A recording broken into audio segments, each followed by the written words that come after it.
আসসালামু আলাইকুম। ষষ্ঠ শ্রেণীর প্রিয় শিক্ষার্থীরা, তোমাদের 2026 সালের নতুন গণিত বইয়ের প্রথম অধ্যায় স্বাভাবিক সংখ্যা ও ভগ্নাংশ এই অনুশীলনীটির আজ বেসিক ধারণা দেওয়ার চেষ্টা করব। তারপরে মূল পর্বে চলে যাব, মূল অঙ্কগুলো অনুশীলনীর সেগুলো সমাধান করানোর চেষ্টা করব। তো প্রথমে দেখো কি লেখা আছে। প্রথমে লেখা আছে যে প্রাচীন মানুষ বিভিন্ন বস্তু বা জিনিস গণনা করতে গিয়ে প্রথমবার সংখ্যার ধারণা পেয়েছিল। প্রথমে কম সংখ্যক বস্তু গুনতে হতো, কিন্তু সভ্যতার বিকাশের সাথে সাথে বেশি সংখ্যক জিনিস হিসাবের প্রয়োজন দেখা দেয়। সেখান থেকে নানা প্রতীক ও পদ্ধতির মাধ্যমে মানুষ গণনার আরও সহজ ও কার্যকরী উপায় খুঁজে বের করে। যেহেতু এই সংখ্যাগুলো গণনার প্রয়োজনে সৃষ্টি হয়েছিল, তাই এদেরকে গণনাকারী বা স্বাভাবিক সংখ্যা বা ন্যাচারাল নাম্বার বলা হয়। তো এখানে মূল কথা হচ্ছে যে স্বাভাবিক সংখ্যা বা ন্যাচারাল নাম্বার বলতে আমরা কী বুঝি। সাধারণত আমরা বিভিন্ন গণনার কাজে যে সংখ্যাগুলো ব্যবহার করি সেগুলি হচ্ছে স্বাভাবিক সংখ্যা। যেমন 1 2 3 4 5 6 7 8 এই সংখ্যাগুলো হচ্ছে স্বাভাবিক সংখ্যা। তো এই সংখ্যাগুলো আমরা কি করতে পারি, বাস্তবে গণনার কাজে ব্যবহার করতে পারি। এই জন্যই মূলত এগুলো স্বাভাবিক সংখ্যা। তারপরে যদি দেখো একটি ছক দেওয়া আছে, ছকটি যদি লক্ষ্য করো, ছকে কী বলা আছে, প্রাচীন মানুষ বিভিন্ন বস্তু বা জিনিস গণনা করতে গিয়ে যেসব সংখ্যা সৃষ্টি করেছিল তাদেরকে গণনাকারী বা স্বাভাবিক বা প্রাকৃতিক সংখ্যা বলা হয়। তো স্বাভাবিক সংখ্যার অন্য একটি নাম কি? স্বাভাবিক সংখ্যার অন্য একটি নাম হচ্ছে প্রাকৃতিক সংখ্যা। দেখো এই অধ্যায় শেষে তোমরা কি কি জানতে পারবে। এই অধ্যায় শেষে অঙ্কপাতনের মাধ্যমে স্বাভাবিক সংখ্যা গঠন করতে পারবো। দেশীয় ও আন্তর্জাতিক রীতিতে অঙ্কপাতন করে স্বাভাবিক সংখ্যা পড়তে বা লিখতে পারবে। মৌলিক সংখ্যা, যৌগিক সংখ্যা ও সহমৌলিক সংখ্যা চিহ্নিত করতে পারবে। বিভাজ্যতা ব্যাখ্যা করতে পারবে। 2 3 4 5 9 দ্বারা বিভাজ্যতা যাচাই করতে পারবে। স্বাভাবিক সংখ্যা, ভগ্নাংশ ও দশমিক ভগ্নাংশের গসাগু ও লসাগু নির্ণয় করতে পারবে। ভগ্নাংশ ও দশমিক ভগ্নাংশের সরলীকরণ করে গাণিতিক সমস্যার সমাধান করতে পারবে। দেখো এই বিষয়গুলোতে কি কি বলা আছে। অঙ্কপাতন কথাটি আছে, দেশীয় আন্তর্জাতিক পদ্ধতি আছে, তারপরে মৌলিক সংখ্যা, যৌগিক সংখ্যা ও সহমৌলিক ইত্যাদি সংখ্যা আছে, বিভাজ্যতা আছে, তারপর বিভাজ্যতা যাচাই আছে, তারপরে আছে স্বাভাবিক সংখ্যা, ভগ্নাংশ, দশমিক ভগ্নাংশ এবং গসাগু ও লসাগু, তারপরে আছে ভগ্নাংশের, দশমিক ভগ্নাংশের এবং সরলীকরণ কথাটি বলা আছে। একটু যদি আমরা নিচের দিকে যাই, দেখো শুরুতে কি আছে, অঙ্কপাতন। অঙ্কপাতনের প্রথম অংশে কি বলা আছে, দেখো পাটিগণিতে 10টি প্রতীক দ্বারা সব সংখ্যায় প্রকাশ করা যায়। এখন এই 10টি প্রতীক কি কি? 10টি প্রতীক হচ্ছে 0 থেকে 9 পর্যন্ত যে অঙ্কের গাণিতিক চিহ্নগুলো রয়েছে বা অঙ্কগুলো রয়েছে সেগুলোই হচ্ছে মূলত এই অঙ্কপাতনের মূল প্রতীকগুলো। তো প্রতীকগুলো কী কী? এই দেখো 1 2 3 4 5 6 7 8 9 এবং 0, এগুলোকে অঙ্ক বলা হয়। আবার এগুলো সংখ্যাও, 0 ব্যতীত সংখ্যাগুলো হচ্ছে স্বাভাবিক সংখ্যা। তো 0 ছাড়া বাকি সবগুলো সংখ্যাই হচ্ছে স্বাভাবিক সংখ্যা। এবং এদের মধ্যে প্রথম 9টি প্রতীককে হচ্ছে সার্থক অঙ্ক এবং শেষেরটি 0 বলা হয়। সংখ্যাগুলোর স্বকীয় বা নিজস্ব মান যথাক্রমে 1 2 3 4 5 6 7 8 9 ও 0। তো তারপরে দেখো কি বলা আছে, তারপরে বলা আছে যে 9 অপেক্ষা বড় 2 বা ততোধিক অঙ্ক পাশাপাশি বসিয়ে লেখা হয়। তো 9 অপেক্ষা বড় সংখ্যা কোনটি? 9 অপেক্ষা বড় সংখ্যা হচ্ছে 10, এবং 10 থেকে বড় আরও অনেক সংখ্যা আছে, 11 12 13 14 15 এরকম সংখ্যাগুলো হচ্ছে যে 9 থেকে বড় বা বৃহৎ সংখ্যা। এই সংখ্যাগুলো কিভাবে লেখা হয়? যেমন ধরো 1-এর পিছনে 1-এর ডান দিকে 0 বসিয়ে কি লেখা হয়? 1-এর ডান দিকে 0 বসিয়ে হচ্ছে 10 লেখা হয়। এভাবে 9 অপেক্ষা বড় সব সংখ্যা কিভাবে লেখা হয়? 2 বা ততোধিক অঙ্ক পাশাপাশি বসিয়ে লেখা হয়। যেমন ধরো আমি লিখলাম কত? 11। এখানে 11 সংখ্যাটি কি হচ্ছে? 9 থেকে বড় হচ্ছে 11 সংখ্যাটি। তো 11 সংখ্যাটি লেখার ক্ষেত্রে 2 বা ততোধিক অঙ্ক, দেখো একটি অঙ্ক, তারপরে আবার আরেকটি অঙ্ক লিখেছি 1। এই দুইটি অঙ্ক মিলিয়ে কোন সংখ্যা গঠিত হয়েছে? এই দুইটি অঙ্ক মিলিয়ে 11 সংখ্যাটি গঠিত হয়েছে। এভাবেই যে আমরা গণনার ক্ষেত্রে যে সকল সংখ্যা ব্যবহার করি অসীম পর্যন্ত সব সংখ্যা এইভাবেই লেখা হয়। তারপরে যদি লক্ষ্য করো, দেখো কোনো সংখ্যা অঙ্ক দ্বারা লেখাকে অঙ্কপাতন বলে। তাহলে এই দেখো অঙ্কপাতন বিষয়টি কি, তোমরা সেটাও বুঝতে পেরেছো অবশ্যই যে অঙ্কপাতন কাকে বলে। কোনো সংখ্যা অঙ্ক দ্বারা লেখাকে অঙ্কপাতন বলে। অঙ্কপাতনের 10টি প্রতীকী ব্যবহার করা হয়। অঙ্কপাতনের 10টি প্রতীকী ব্যবহার করা হয়। 10 ভিত্তিক বলে সংখ্যা প্রকাশের রীতিকে দশমিক বা দশ গুণোত্তর রীতিও বলা হয়। এই রীতিতে কয়েকটি অঙ্ক পাশাপাশি বসিয়ে সংখ্যা লিখলে এর সর্বাপেক্ষা ডানের অঙ্কটি তার স্বকীয় মান প্রকাশ করে। তারপরে দেখো কি বলা আছে,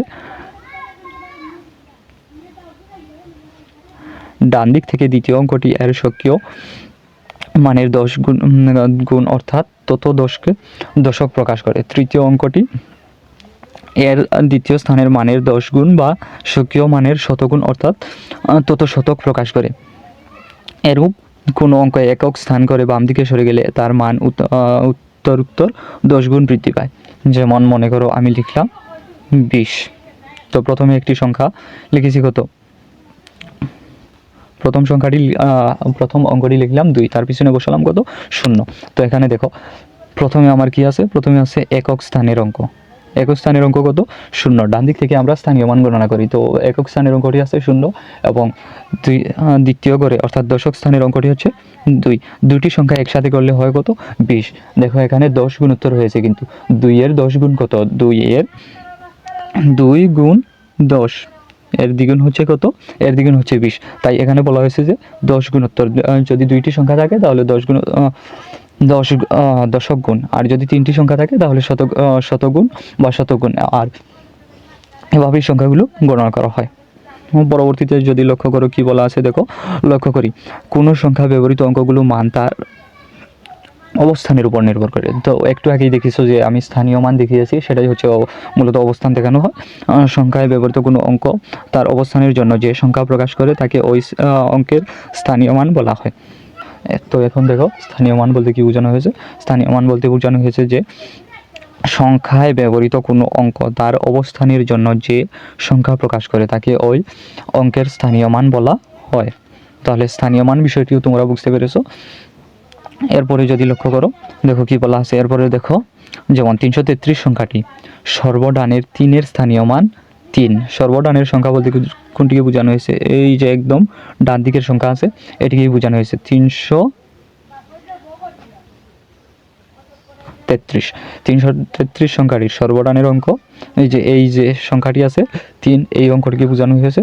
তারপরে ডান দিক থেকে দ্বিতীয় ও তৃতীয় স্থানে, কোন দিক থেকে, এই যে ডান দিক থেকে, এই দিক থেকে, ডান দিক থেকে দ্বিতীয় স্থানের অঙ্কটি কত, দ্বিতীয় স্থানের অঙ্কটি হচ্ছে 30 এর সাথে একক স্থানের সংখ্যা 3 যোগ করলে কত হবে, 33। তারপরে তৃতীয় স্থানের অঙ্কটি কত, 3, তার পিছনে তৃতীয় গড় অর্থাৎ শতক পর্যন্ত যেতে হলে তার পিছনে কয়টি শূন্য লেগেছে, তার পিছনে আরও 2টি শূন্য যুক্ত হয়েছে। তাই একসাথে যদি গণনা করি, এই অঙ্কটিকে যদি গণনা করতে চাই যে একক, দশক এবং শতক, এইভাবে যদি গণনা করতে চাই তাহলে এখানে মূলত আছে 300, তার পিছনে যদি আমি একক এবং দশক স্থানের অঙ্কগুলো যোগ করি তাহলে মোট মান হবে 333।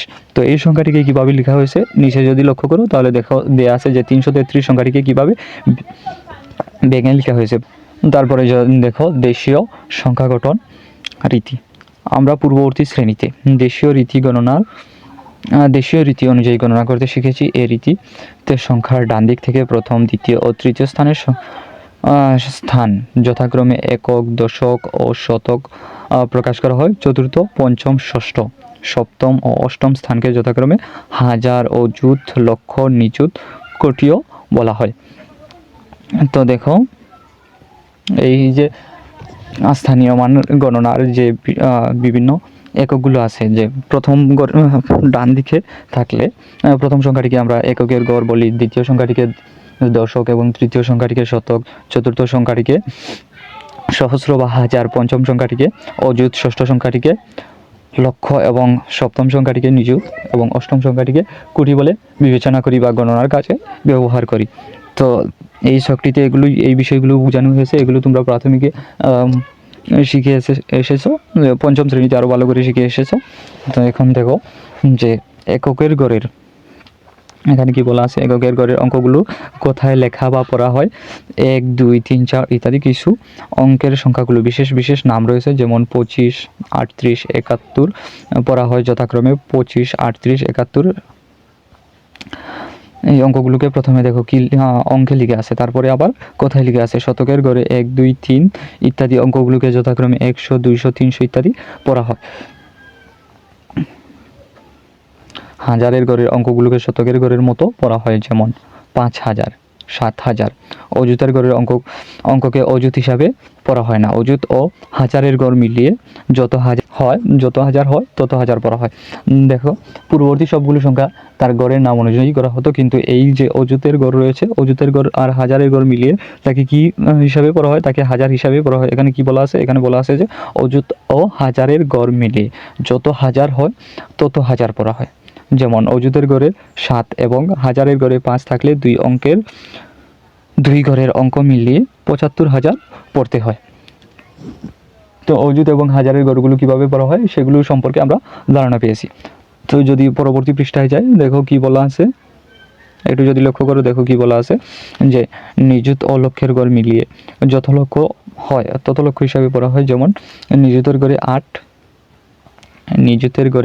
এবং লক্ষের গড়ে 3 থাকলে, নিযুতের গড়ে 8 এবং লক্ষের গড়ে 3 থাকলে দুই ঘরের অঙ্ক মিলিয়ে 83 লক্ষ পড়া হয়।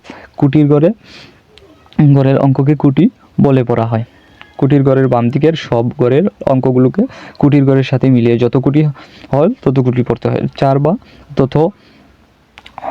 বা ততোধিক অঙ্কে লিখিত সংখ্যা সহজে ও শুদ্ধভাবে পড়ার জন্য কমা ব্যবহার করা হয়। তো অঙ্কে আমরা কমা কিভাবে ব্যবহার করি? অঙ্কে কমা ব্যবহার করার নিয়মটি দেখো নিচে লেখা আছে যে কোনো সংখ্যার ডান দিক থেকে কোন দিক থেকে? ডান দিক থেকে 3 অঙ্ক পরে একটি কমা এবং এরপর 2 অঙ্ক পর কমা ব্যবহার করা হয়। তো প্রথমে কয় অঙ্ক? প্রথমে 3 অঙ্ক। দেখো মনে করো যে এই যে সংখ্যাটি দেওয়া আছে প্রথমে কয় অঙ্ক পরে? এটি একটি কিন্তু বৃহৎ সংখ্যা। এই অঙ্কে কমা ব্যবহার করতে হয় কিভাবে? প্রথমে 3 ঘর পরপর কমা ব্যবহার করতে হয়। দেখো এখানে 7-এর পরে বসবে কমা, তারপরে 5-এর পরে 2 ঘর পরে প্রথম 3 ঘর পরে বসে, তার পরবর্তী যে ঘরগুলো সামনের দিকে আসে সেগুলোতে 2 ঘর পরপর কমা বসে। দেখো এরপরে কত ঘর? আবার 2 ঘর পরে কমা বসবে, 98 পরে কমা বসবে। এখানে মোট সংখ্যাটি কত আছে? দেখো এখানে 98,75,47,321 সংখ্যাটি রয়েছে। এই সংখ্যাটিকে কমা ব্যবহার করে লেখা হয়েছে কিভাবে? যে প্রথমে 3 ঘর পরে, তারপর 2 ঘর, তারপর আবার 2 ঘর, তারপর আবার 2 ঘর পরপর, এভাবেই মূলত কমা বসানো হয়েছে। উদাহরণ 2 বলা আছে যে অঙ্কে লেখো 7,05,90,007। এই সংখ্যাটিকে কী করতে হবে? এই সংখ্যাটিকে হচ্ছে অঙ্কে লিখতে হবে। তো দেখো একক স্থানীয় অঙ্কে কত বলা আছে? একক স্থানীয় অঙ্কে বলা হচ্ছে যে 7। তারপরে দশক স্থানীয় অঙ্কে কোনো অঙ্ক বা সংখ্যা বসবে না, শতক স্থানীয় অঙ্কেও কোনো অঙ্ক বা সংখ্যা বসবে না। তারপরে বলা হয়েছে যে 90,000। তো তারপরে লিখতে হবে যে 90,000। তো হাজারের ঘরের সংখ্যা আছে, তারপরে কত বলা হয়েছে? তারপরে বলা হয়েছে যে 5 লক্ষ। হাজার অযুত, তারপরে চলে যেতে হবে যে লক্ষর করে চলে যেতে হবে, তারপরে 7 কোটি। তো নিযুত আর কোটি বসবে পরবর্তী ঘরগুলিতে।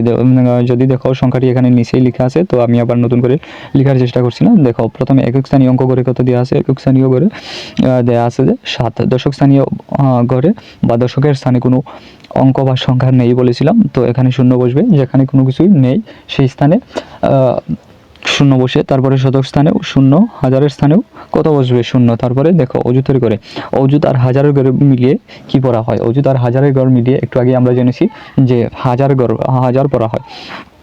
দেখো তো এখানে কত দাঁড়ালো? এখানে এখন দাঁড়ালো যে 90,007। তারপরে কত আছে? তারপরে বলা হয়েছে যে 5 লক্ষ। তো অযুত পরে হচ্ছে লক্ষের ঘর, তো লক্ষের ঘরে কত লক্ষ বলা হয়েছে? যে 5 লক্ষ, তাই এখানে লিখতে হবে 5। তারপরে কোটির দেখো লক্ষের পরে কিন্তু যে 7 কোটি বলা হয়েছে, যে 7 কোটি হবে না। তো নিযুত আর লক্ষের ঘরে হিসাব করে একসাথে কিন্তু লক্ষের ঘরে হিসাব করা হয় অনেক সময়। তো এখানে যেহেতু কোটিতে যেতে হবে, তো কোটিতে যাওয়ার জন্য তার নিযুতের ঘরে কত বসাতে হবে? নিযুতের ঘরে হচ্ছে 0 বসাতে হবে, তারপরে কোটির ঘরে 7 বসাতে হবে। এইভাবেই হচ্ছে যে সংখ্যাটি লিখতে হবে। কথায় লেখা সংখ্যাগুলোকে কীভাবে অঙ্কে লিখতে হয় সেগুলো আমরা প্রাথমিক পর্যায়ে অনেক ভালোভাবে জেনেছি। এখন সংখ্যাগুলো একটু বড় আকারে এসেছে। ইনশাল্লাহ এগুলো যে সময় অনুশীলনের অঙ্কগুলো সমাধান করাবো সে সময় তোমরা ভালোভাবে শিখে যাবে। 7 অঙ্কের বৃহত্তম ও ক্ষুদ্রতম সংখ্যা লিখতে হবে। তো 7 অঙ্কের বৃহত্তম সংখ্যাটি আমরা কীভাবে লিখবো? 7 অঙ্কের বৃহত্তম সংখ্যাটি হচ্ছে যে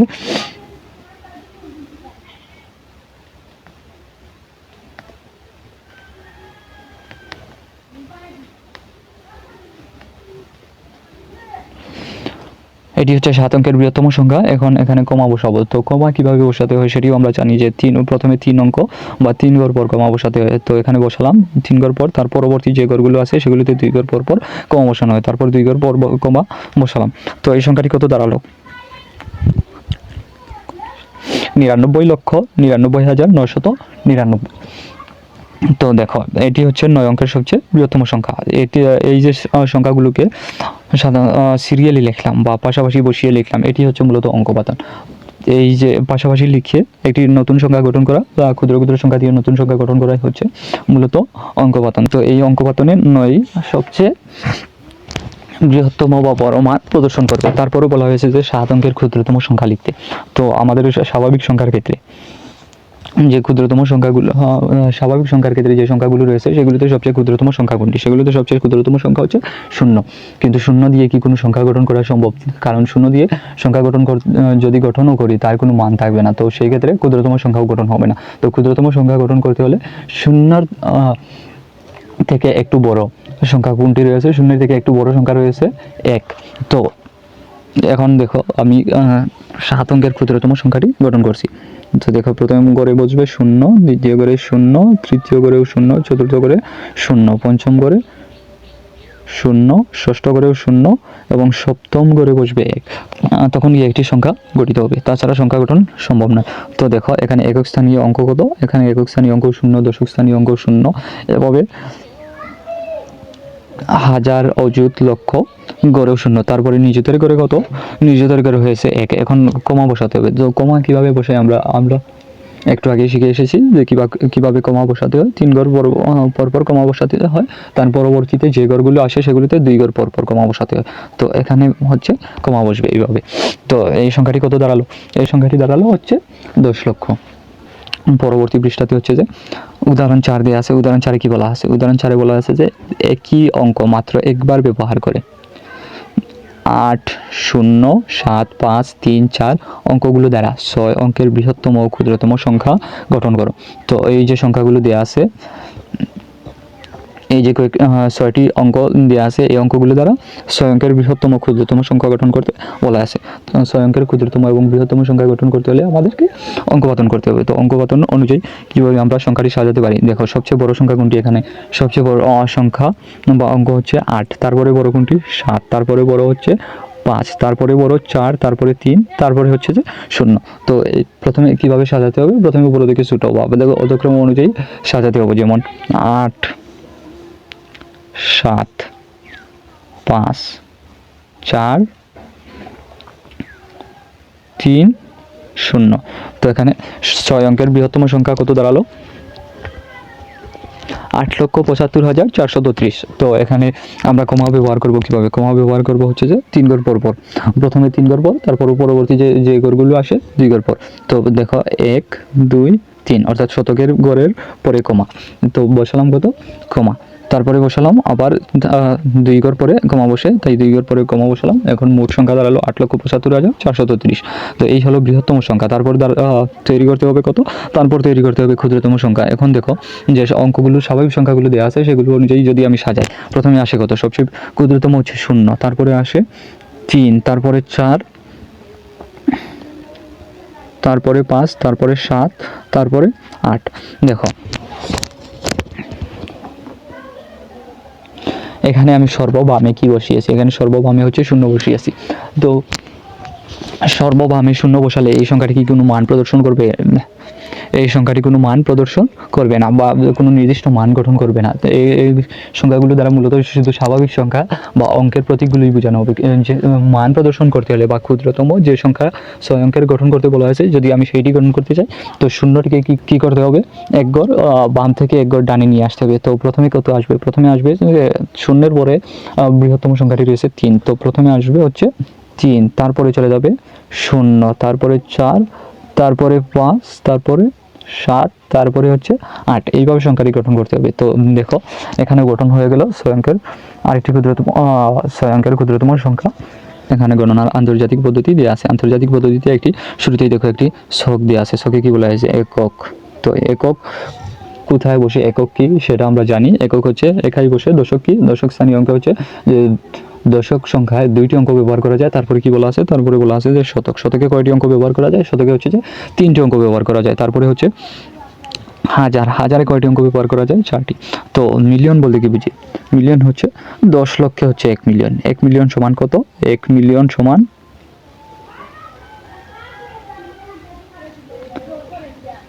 10 লক্ষ। তো 10 লক্ষে 1 মিলিয়ন গঠিত হয়। তারপরে বিলিয়ন বলা আছে। তো বিলিয়ন কিভাবে গঠিত হয়? বিলিয়ন হচ্ছে 100 কোটিতে 1 বিলিয়ন, 100 কোটিতে হচ্ছে 1 বিলিয়ন। 1 বিলিয়ন সমান হচ্ছে কত কোটি? 100 কোটি। 100 কোটিতে হচ্ছে 1 বিলিয়ন। তো তারপরে দেখো কি লেখা আছে, তারপরে হচ্ছে যে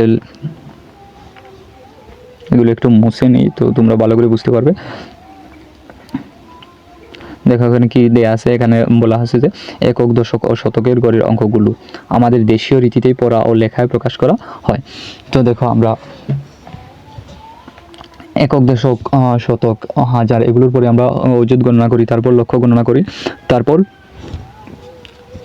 নিযুত, তারপর কোটি গণনা করি। কিন্তু আন্তর্জাতিক পদ্ধতিতে এইভাবে গণনা করা হয় না। আন্তর্জাতিক পদ্ধতি হচ্ছে যে একক, দশক, শতক এবং হাজার এগুলোর পরে হচ্ছে যে মিলিয়ন গণনা করা হয়। মিলিয়নের পরে হচ্ছে যে বিলিয়ন গণনা করা হয়। বিলিয়নের পরে ট্রিলিয়ন, এভাবে গণনা করা হয়। পরবর্তী যে হিসাবগুলো আসে বা মানগুলো আসে সেগুলো এভাবেই গণনা করা হয়।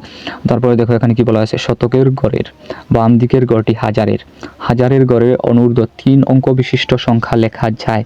তো হাজারের গড়ে অনূর্ধ্ব 3 অঙ্ক সংখ্যা 3 অঙ্ক বিশিষ্ট সংখ্যা লেখা যায়। যে সংখ্যা লেখা হয় তত হাজার পড়া হয়। যেমন উপরে প্রদত্ত ছকে হাজারের গড়ে লিখিত সংখ্যাটি 111। তো দেখো তো এখানে কত হাজার বলা হয়েছে? 111,000। তো এখানে হাজারের গড়ের পর থেকে অনূর্ধ্ব অর্থাৎ কমপক্ষে সর্বোচ্চ কয়টি সংখ্যা লেখা যায়? সর্বোচ্চ হচ্ছে যে 3টি অঙ্ক লেখা যায়। হাজারের গড়ে কমপক্ষে 3টি অঙ্ক লেখা যায়। তারপরে মিলিয়নের গড়েও ঠিক একইভাবে সর্বোচ্চ 3টি অঙ্ক লেখা যায়। বিলিয়নের গড়েও ঠিক এভাবে 3টি অঙ্কই লেখা যায়। তারপরে কি বলা আছে দেখো, যে এবং পড়তে হয় 111,000। হাজারের গড়ের বাম দিকের গড় মিলিয়নে এবং মিলিয়নের এবং এ গড়ে অনূর্ধ্ব 3 অঙ্ক বিশিষ্ট সংখ্যা লেখা যায়। যে সংখ্যা লেখা হয় তত মিলিয়ন পড়া হয়। যেমন ছকে দেখো ছকের সংখ্যায় কত লিখে আছে? 111। এখন এই 111 সংখ্যাটিকে কিভাবে পড়া হবে? 111 সংখ্যাটিকে মিলিয়ন হিসাবে গণনা করা হবে বা পড়া হবে। তারপরে দেখো কি বলা আছে, তারপরে 111 এবং পড়তে 111 মিলিয়ন। মিলিয়নের গড়ের বামের গড়ের বিলিয়ন, এই গড়েও যে সংখ্যা লেখা হয় তত বিলিয়ন পড়া হয়। যেমন ছকের লিখিত সংখ্যা 111 এবং পড়তে হয় 111 বিলিয়ন। তো দেখো তার পরবর্তীতে কি রয়েছে, তার পরবর্তীতে কোন সংখ্যা শুদ্ধভাবে ও সহজে পড়ার জন্য যে রীতিতে ডান দিক থেকে 3 অঙ্ক পরপর কমা বসানো হয় তা আন্তর্জাতিক গণনা পদ্ধতি।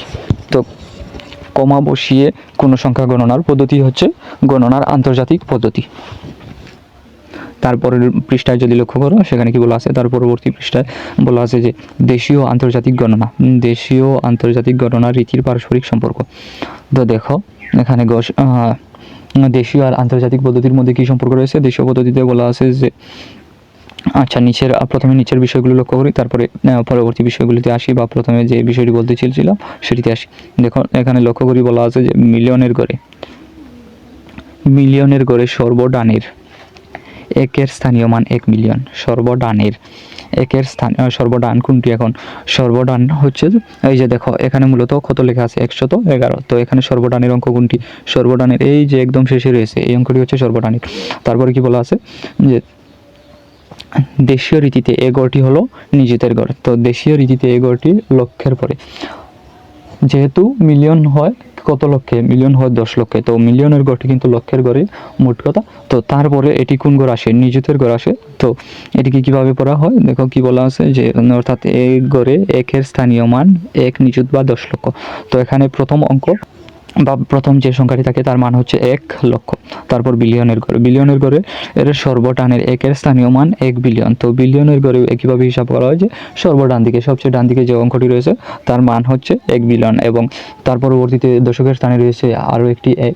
তো দশকের স্থানে কত দাঁড়ায়? দশকের স্থানে হচ্ছে 10, তার সাথে ডান দিকের 1 যোগ করলে দাঁড়ায় 11। তার পূর্ববর্তী গড়ে আবার কত রয়েছে?